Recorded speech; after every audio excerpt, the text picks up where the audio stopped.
and welcome to the April membership meeting of the Cuyahoga County Progressive Caucus. This month, we're going to talk about the state of labor in Northeast Ohio. I'm Steve Halecko. I'm the political director of the organization. And before we get started, just a few notes on how we do Zoom meetings in case this is your first time. Our tech person, Deb Klein, will keep everybody muted until it's question time. We prefer that you raise your hand, but if you write it in the chat, that's fine too. We do not put a lot of links in the chat. What we found through numerous Zoom meetings is people are going back and forth in the chat to see the links and stuff, and they're missing stuff in the meeting. So we will send all of you and the people who registered but didn't attend an email tomorrow with links that are pertinent to this meeting. There'll be also a link to join the Cuyahoga County Progressive Caucus. We sometimes get people at our meetings who are not members and would like to be. A link to donate to the Progressive Caucus. We are all volunteer funded, all volunteer staffed, and we need small contributions from people like you to keep our office open and our software running.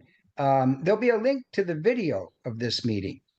We tape all of our meetings and they go on to our YouTube channel.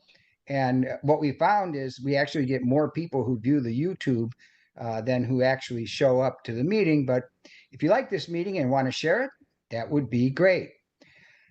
As with all of our emails, we'll have a section on Trump resistance links. It's updated with all the latest protests and so forth going on. And then we'll have a description and an invitation to come to our May membership meeting, which is very timely. Know your rights in the age of Trump. We have a speaker from the National Lawyers Guild who will tell us what our rights are. As of right now, unfortunately, have to kind of say that. So before we get started with our regular program, I would like to introduce Bob Parker from SPAN, Ohio, also known as Healthcare for All Ohioans. Bob's going to talk about an event his organization is doing this Saturday. Okay, this Saturday at 10 o'clock in the morning on Zoom, Healthcare for All Ohioans, SPAN Ohio, will be holding an event called Healthcare Stories from Healthcare Providers. So 4 doctors and nurses are going to be giving stories, talking their personal experiences with healthcare and how it affects their view of why we need a national healthcare system. So that link will be sent out. You say, right, Steve? Yeah, it'll be in the email we send out tomorrow and in our weekly newsletter. Okay. All right. So you can find the link there, but it's 10 o'clock Saturday morning on Zoom. Thank you, Bob. All right. I'd like to proudly introduce our main speaker tonight. It is Brian Pearson, who is the executive director of the North Shore Federation of Labor. Hi, everybody. Thanks for having me. I have prefaced all of this is that I have a 4-year-old and a 2-year-old, and they are likely to make an appearance this evening. But with that, I'd like to begin. Thanks, everybody. I've been doing these, I've been going to different meetings for the last, I don't know, 3-4 months. And the message has changed sort of from meeting to meeting. But typically what I try to do is talk about a little bit of the state of labor as it pertains to the election last fall. And then I like to go into what we're looking at right now. So, and kind of the bills that we're watching. And then happy to take questions, or if people have thoughts or whatever throughout, I'm happy to answer those questions. And kind of take it in whatever direction we feel like. But so primarily, I like to talk about the election last fall. You know, there's this sentiment, the strong sentiment that the Democratic Party has lost labor, and you know that there's this big shift happening, and it's not necessarily boring out in the statistics. We know nationally, or you know, however folks feel about Kamala Harris, that overall across the country, union members voted for Kamala Harris. Here in the state of Ohio, we know union members voted for Sherrod Brown +8. And in fact, union members voted for Kamala Harris +1 compared to the rest of the state of Ohio. So, you know, when we look at kind of the numbers and the national narrative, we're not quite as concerned. At least I'm not. And, you know, as far as that goes. But we have work to do within the labor movement, and it's a self-critique that union values aren't making it into the voting booth like they used to. And so what I'm tasked with as the new executive secretary of the North Shore Federation of Labor is making sure that folks go into the voting booth with their union values. And to do that, union values need to be brought to the workplace. They need to be discussed in the workplace, and they need to be brought home and become part of the discussion with families.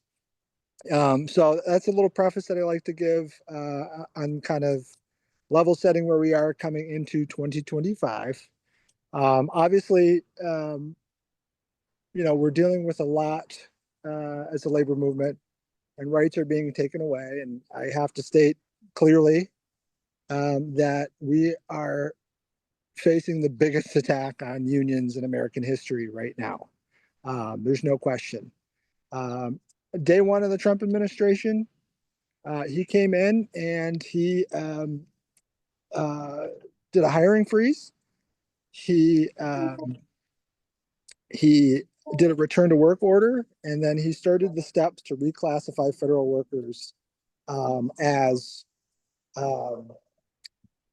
to reclassify them to sort of take away their civil service protections. And this is basically so they can appoint loyalists. And then we moved in, you know, through, and so much has gone on in terms of executive orders. But the latest is that the president enacted an executive order that took away the bargaining rights of 1 million federal workers. And this is clearly the biggest attack on unions in American history. You know, just a blanket sweeping executive order specifically to take away bargaining rights for federal workers who have national security focus. But you know, we know that includes VA, does not include Social Security right now. So a huge concern for us. They've also enacted a memo to no longer withdraw union dues for federal workers. And so if you're not familiar, you pay your union dues traditionally through your employer. They deduct it through your paycheck, and that's what funds our union on the local level, on the national level. And they've made a serious effort to disrupt what we're doing by prohibiting that. They've also selectively taken away union release time. So a lot of these unions, like AFGE Local 31, who represents VA workers, they have, you know, they're a massive local, probably, I don't know, 3,500 members across the state of Ohio. And so there's folks on full-time union release. And what that basically means is somebody who might have been a nurse at the VA is doing union business full-time, and the union's reimbursed the employer for that.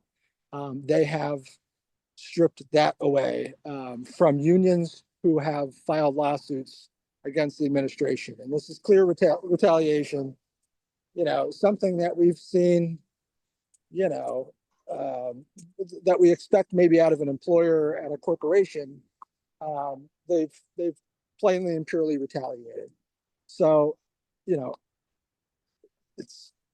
and the problem with that is that's how any of the work gets done, right? So folks that want to do union work would have to take personal leave, and it's a huge issue as far as that goes.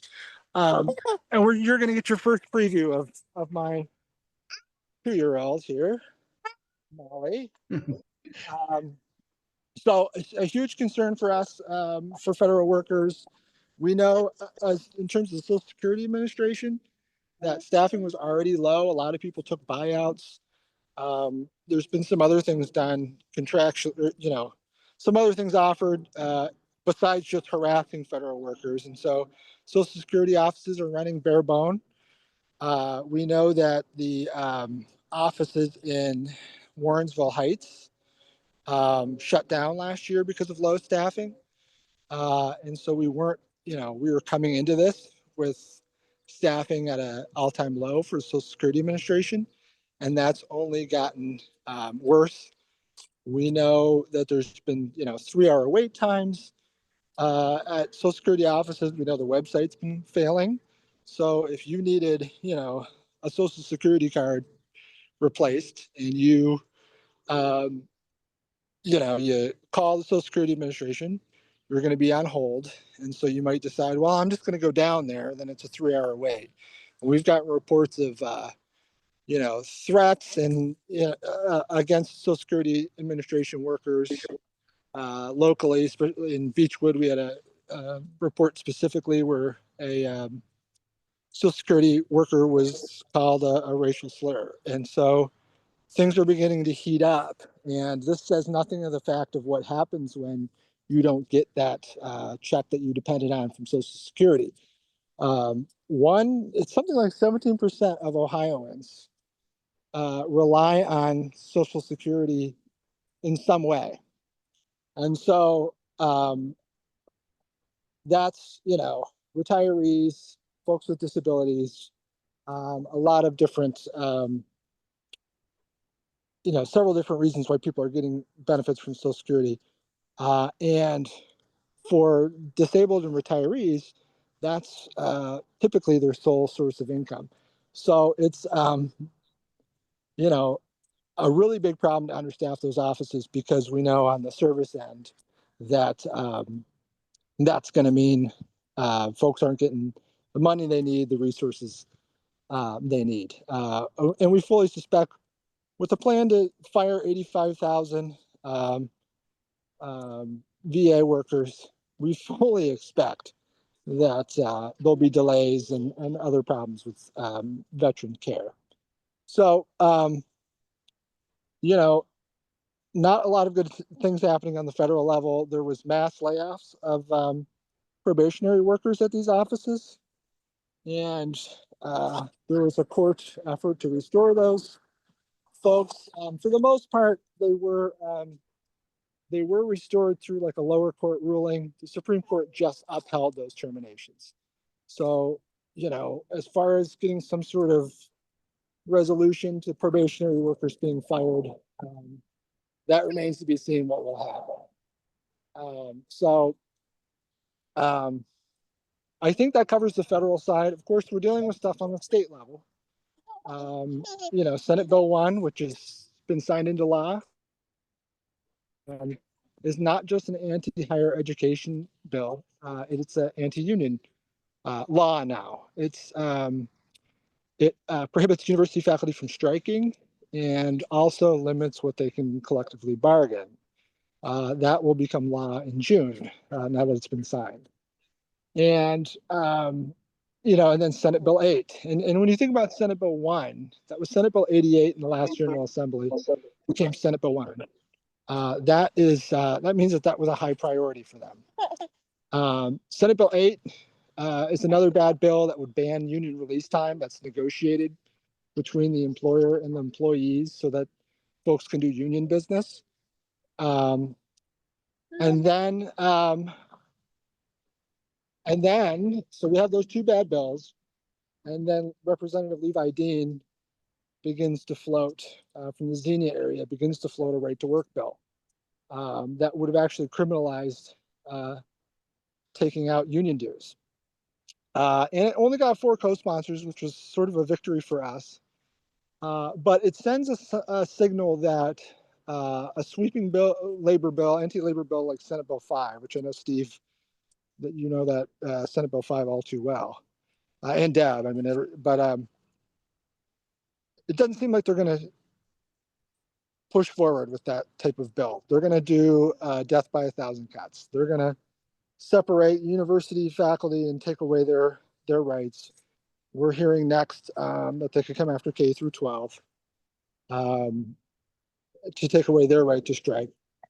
And even in the governor's budget, there's language that would allow schools to kind of override collective bargaining agreements in some cases. And, and so as these kind of roll down, another big thing that's happening is they're looking at pension reform.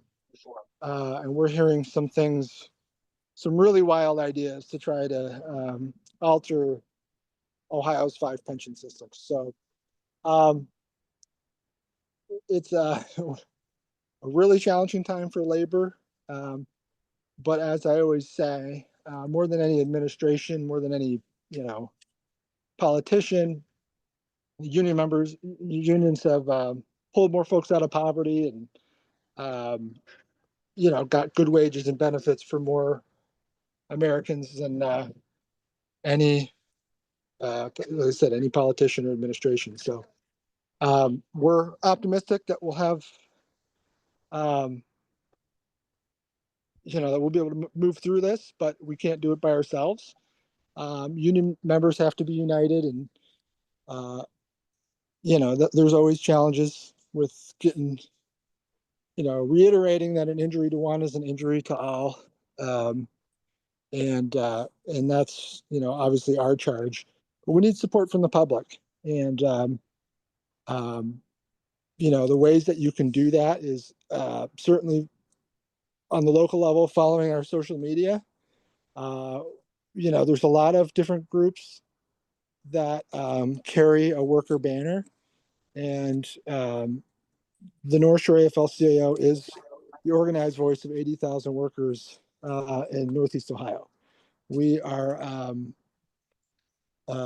80,000 active retired members. We have 150 local unions. So we have the strongest array of unions and working people. And so, we see ourselves as a trusted messenger when it comes to responding to these attacks. And so ways that you can get involved, like I said, follow our social media, go to our website, northshoreaflcio.org, sign up for our emails right there. And I think that's the briefest I can condense. But happy to take questions and go into detail on some of that stuff. I mean, I know it's a lot, and I tend to get way too in the weeds on some policy and lose half the room. So what do you think, Deb? Should I touch on anything else, or Steve, or happy to? Well, Eugene has already let me know that he has a question. So Okay. Eugene, you have to unmute. Okay. Hey, how you doing? Doing well. How are you? I'm all right. I got a question. Yeah. I remember when I was in the state house, they asked on my questionnaires, they would ask me, the UAW especially, what kind of car I drive, was it American? Yeah. They asked me all these questions about collective bargaining. And then moving forward, this is not my dad's union no longer. Back in the day, what we call it, most unions were Democrat. Well, today's unions, there's some members who union dues but vote Republican. You can vote whoever you want to vote for, but some of them, you talk about the numbers. I would love to know the characteristics of your union members who went in there, voted for Trump, and not crying that they're losing certain things, who are Trump supporters, who are paying union dues, which they got the right to be whatever party, but they can't have it both ways. When now it's time for an election, you carry the union badge, but you vote against your interests. That's all. That's the game every day. That's the game every day that we're dealing with, and it's hard for, our program. We knocked 95,000 doors last year, and it's particularly painful, especially as we railed against Project 125 to see the outcome, because it's all coming to fruition, right? And I try to stay along the lines of no veteran deserves to lose their care, regardless how they voted, the same along the union lines. But like I said in the beginning, we've got our work cut out for us. We have to make sure that the union values are making it into the voting booth. And you know, I think about with my own family, we're union all the time. We're talking about it at the dinner table. I'm taking my kids to union meetings, taking them to picket line. I mean, it's got to be something. It's got to be part of people's lives, and it's something that lacks these days. And I think, you know, like I said, that's our job. It's hard to see how things have turned out, but we got to make folks care about the work that we do, and care about their union values. So I hear you. I hear you on that for sure. So and Tan, Mike, if you could put your hand up, that I can put you up in the queue. Marianne has a question. You mentioned union values. Can you give a brief synopsis of those? Yeah, I mean, so, you know, I think, and I'll talk about last fall when we went to doors. And of course, anybody went to doors heard the same thing, right? Folks were concerned about some of these wedge issues. They were worried about, you know, transgender athletes. They were worried about, they're not thinking about collective bargaining. They've got these contracts, and I'd say, yeah, union members, young and old, they don't know where that came from. They don't, you know, recollect, you know, they don't understand the struggles. So when I talk about union values, like when you go into the voting booth, you need to be voting to protect your basic collective bargaining rights. You need to be voting to protect prevailing wage. Voting for folks that are going to advocate for project labor agreements. You know, there's plenty of, you know, along those lines, voting for your union, voting your wallet, voting your job. It can't be about these wedge issues. It can't be about, you know, even voting for funding public schools, because we know that that's where the union members are. That's where where they're getting good pay and benefits. You know, that's what we've got to be voting our union. You know, I hope that answers the question, but those are kind of the very basic right to have a union. You need to be thinking about that when you go and vote. Okay, Tim, Mike has his hand up. Yeah, hey, good evening, Brian. Hey, how are you? Good. Appreciate your time today. Yeah, of course.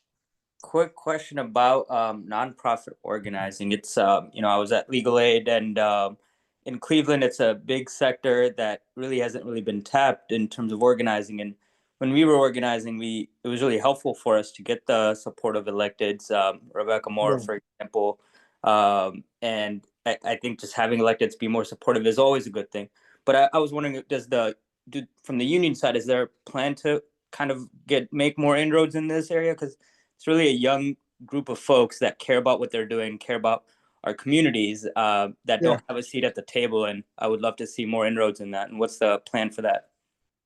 You're saying inroads for nonprofits or for young folks, or sorry, I'm muted again. Yeah, sorry, I got muted. Yeah, is there a plan to or expand organizing into nonprofits across the city? And what does that path look like? Yeah, so, you know, AFL-CIO always has an interesting position because we aren't a union and we can't organize. We can certainly connect leads. We can certainly provide training to our unions to get them, but there hasn't been a larger strategy. I will say, without, you know, I don't want to give too much away, but we have put together a plan for a grant application with the National AFL-CIO to really focus on organizing across Greater Cleveland and across different industries and sectors. And I would suspect that nonprofits will be something that comes up on our target list. So I would say stay tuned. But, you know, I will say this about nonprofits. that's been some of the toughest organizing that's gone on in Greater Cleveland, and I'm sure it's true across the country. Organizations that project certain values, and when it comes to treating workers with respect, that's been some of the hardest work that folks have done. So I credit you and everybody over there, and anybody that's trying to organize a nonprofit. So Dale Miller has his hand up. You have to unmute Dale. Thank you. Hello, Brian. How are you this evening? Doing okay. How about you? I'm doing well. So I know of some historic labor victories in Ohio when right to work legislation and the workers' compensation benefit reduction legislation was defeated overwhelmingly at the polls. And I just read an article this morning about a referendum campaign being organized against Senate Bill 1, and my question is how serious that effort is. I understand you have to get a large number of signatures in only something like 90 days, and is this a full bore effort? Yeah, I would say, and I should preface that AAUP are not currently affiliated with our Labor Council. We're working hard to get them in, but we have been supportive of them throughout the Senate Bill 1 fight. And but as they come to this referendum effort, it's my understanding that the AAUP state chapter or state organization is not currently backing that effort. We're going to try to support folks locally the best we can. And I don't know if that changes now that they got the 4,500 signatures, and we're gonna support them locally on the ground the best we can. We'll probably at some of our events have somebody with the petition, as they go forward with that process, assuming they get to go forward.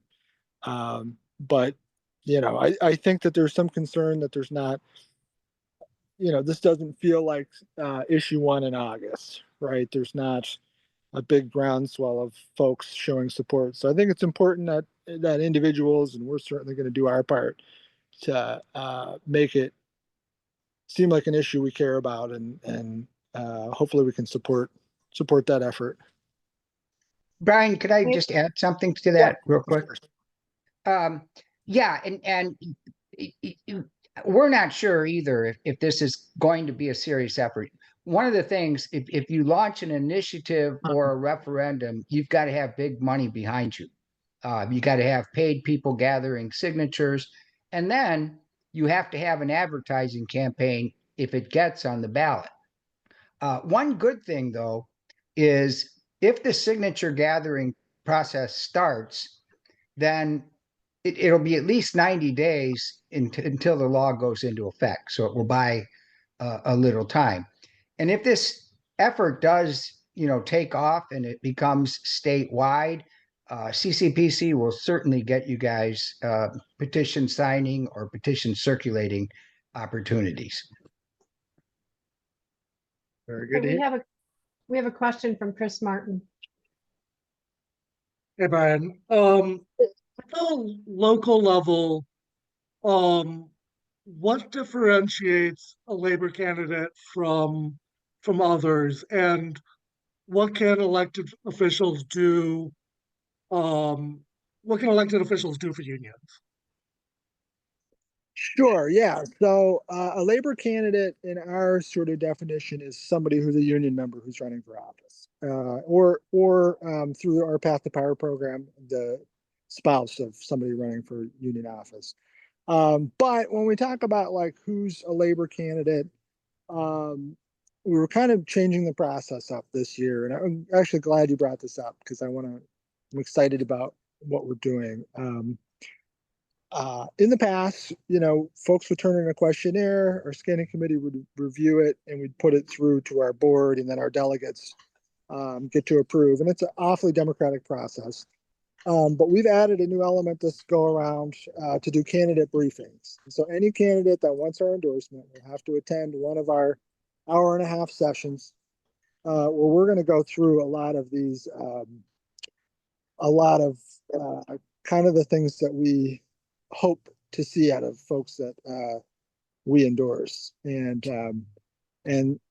you know, some of those things, and just thinking off the top of my mind and thinking about our questionnaire, we've shifted our endorsement questionnaire to be less just kind of feeling you out and kind of more about getting commitments on certain things. So we're going to ask candidates if they're supportive of establishing a wage floor for city workers. We're going to ask them if they're we're going to ask them how they plan to engage union members in the policymaking process. We're going to ask them, or we are asking them, you know, if they'll look at putting through a fair wage or a responsible contracting language in their communities, so that it's not just the lowest bid gets it, but that workers' rights are being considered as part of that. We've always asked folks if they're supportive of project labor agreements, but you know, we're taking a much more action-oriented approach, trying to get folks to actually do that. And so we're going to put them through this candidate briefing where we're going to talk about a lot of these different values. They're going to have to make a commitment on those different issues. And I want to say there's something like maybe 20 new questions in our questionnaire pertaining to that. And then the folks that win are going to be invited back, and they're going to be given policy briefs and model legislation, and we're going to make sure that they're going to carry that forward. And so part of our effort, and we just went through our strategic planning process, we do a good job of keeping tabs and working hard on state and federal issues the best we can, to the best that our, you know, senators want to engage with us. But we're sort of lacking on the local level. So a big focus for us is going to be to actually put the policies in their hand, work to try to get those policies and be strategic about getting those put through in various communities. And, you know, if they don't, that's our new accountability system. So, yeah, I'm excited about this, and got 3 sessions in May. We'll do a bulk probably of our endorsements, at least for municipal races in June. And everybody will have to go through that process. Eugene has another question. Yeah. Hey, how you doing, Dirk? The question, I know how that works for a legislative office or executive office. Now, how do those questions work with the judicial candidates who will say, I can't answer that because this, I can't answer that. Yeah. So how does it work exclusively for judicial candidates? Thanks. So, yeah, no, this is a good question too. And, you know, probably we're getting pretty far in the weeds on process, and I love it. But that's been a challenge that we've had, right? We can't get a lot of good answers out of folks. We do ask, and there's a separate questionnaire, and we're working on the process to create that second layer for judicial candidates. And some of the conversation's been to do a sit-down screening with those folks. But you're right, it is tough. And the questions that we've added have, you know, obviously some of the questions we ask is we want to know what their record is as, you know, if they've been a judge, and we want them to submit documents that, you know, on different cases they worked on. We're doing the same if you're coming from an attorney side. We want to see those cases that you've worked on, so we can kind of comb through that stuff. And, you know, the rest of it is truly, you know, what has been your engagement with labor in the past, which is kind of your activism history. But it's tough to get a good feel on some judicial candidates. And the problem is, you know, we've talked in the past, should we continue to endorse judicial candidates? And the argument's been made that those are the most important endorsements we make. And it's true. I've gone into the voting booth and I don't know who half the judges are. And I apologize to some of the judicial candidates, but you don't know who they are. But if your union has their name on your palm card, you know, that's how I vote. So no, it's a challenge, and it's something that we're working on, and something that's, you know, a top priority for us. And I'll add, just for the first time, we're working on creating a school board candidate questionnaire as well. And there will be a briefing for those folks. And our current questionnaire or questionnaire from the past only asks 2 school related questions, which is insane. So we're working on hammering out a really comprehensive questionnaire that I think will, be super solid. So Brian, talk about endorsements. I was just kind of looking around. Probably a third of the people on here are candidates or elected officials or both. yes, no, it's funny. As I'm saying these things, the different candidates are popping up on there. So it's, yeah, it's good, but We this is also- good information for them. We also need to be careful of those candidates that hide that they work for an anti-union law firm. Yes. And I'll say that too. There's been the community, the labor community, and the not labor community has been super helpful in guiding us in the past. I think you know who I'm talking about. Yeah, Brian, I was going to say, we can let you know who they are if you. Yeah. Yeah. No, I'm sure of it. I'm sure of it.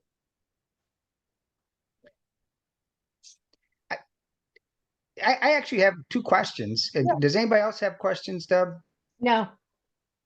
Okay, this one comes from me being a retired teacher, and I know I'm probably not the only one that has a public sector pension fund. What have you heard about what the General Assembly is going to do? Because you mentioned that briefly earlier. Yeah, we had a meeting, our monthly legislative and political coordinator meeting. If there's union folks on the call, make sure that your union's sending somebody to these meetings. But we had Senator Ken Smith there, and he couldn't really provide a good overview. But one of the troubling things, and we know what they've done in the past, right? They've looked at what are your best years. They've monkeyed around with that. One of the things that I heard could potentially happen is that they won't use overtime. They won't factor overtime into calculating your best years, which, is wild.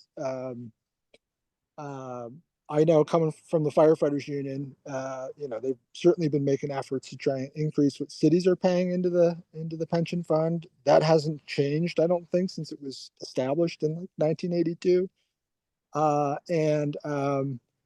So I don't know. It's probably whatever your worst imagination can produce. That's probably what they're going to try to do. But we'll see. There's a bill right now that's sort of like a placeholder bill, but it says that the General Assembly will look at pensions, and so we'll see what they try to do. So I'll keep you updated. Are there any other questions before I ask Brian my second question? You're clear. Okay. Brian, I know in the past, North Shore AFL-CIO has endorsed Republicans. Yes. And I do not quite understand that, because a Republican could be like very pro-labor, but because they're a Republican, everything else they vote on is so anti-working family. I don't get it. Could you explain that, please? Yes. I'm glad you. Is this the last question? Because you saved the best for last. Well, yeah. I'm sorry if I put you on the spot. No. Look, I think that we've got our friends in the Republican Party. And I'll say at all of these meetings I've gone to, and I'm not ashamed to say it, we do endorse Republicans here and there. It is not a long-term strategy for organized labor. And that's my personal opinion. But you look at, you support some Republicans, some unions supported Mike Davila, right? He turns around, and I give that example because I went and met with him, right? It's the right thing to do. He's on the education committee. He voted for Senate Bill 5 when he was in the legislature last time. I sit down with him. He goes, "Hey, I'm pro-union." I said, "Oh, okay." And he kind of gave me a reason, and I brought up Senate Bill 5, and he gave me an explanation. And so I said, "Well, there's 3 amendments that we're trying to get to take the anti-labor stuff out of the bill." And he said, "Well, send it to my person. We'll look at it, blah, blah, blah." Votes with every other Republican to table it, votes against, votes for Senate Bill 1. So, I think I share that story only to say that, like, we're trying to do the right thing, and we're trying to hold those folks accountable when they say that. Now, we didn't endorse Mike Davila, to make clear, but some unions did.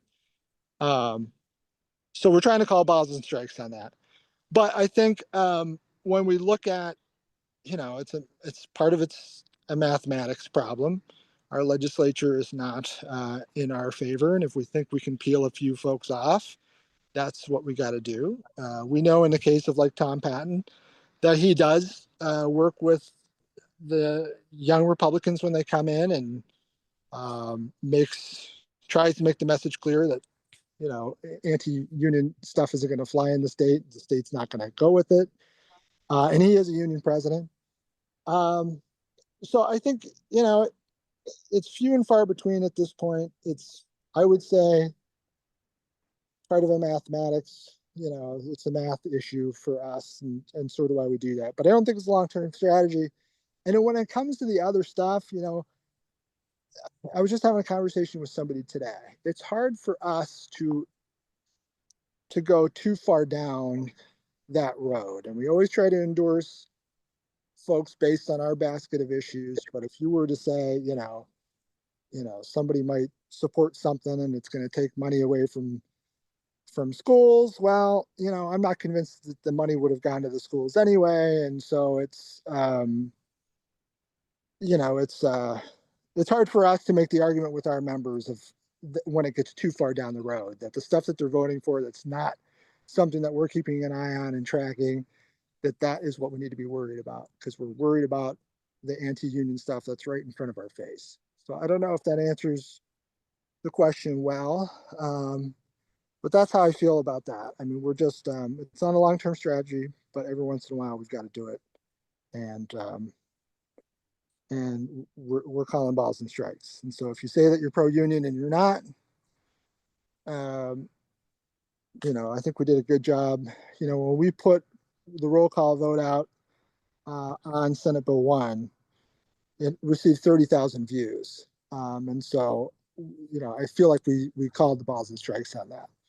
And, and I'll be honest, I called Rep. Davila's office and flat out asked, what do I tell my members if you're pro-union or not, with Senate Bill 1. Trying to last ditch effort to get them not to, to try to put the amendments in. So, I can at least give that commitment that we'll call it as fairly as we can. So. Anything else for Brian? Well, the timing is good. The Cavs game tips off in 15 minutes, so we got plenty of time to get to that. Thank you all for coming tonight. And again, look for our email tomorrow. We've got a really timely topic next month. Know your rights in the age of Trumpism. And we've got a speaker from the National Lawyers Guild. So that one should be very, very interesting. All right. Good night, everybody. Thanks for coming. Thanks, everybody.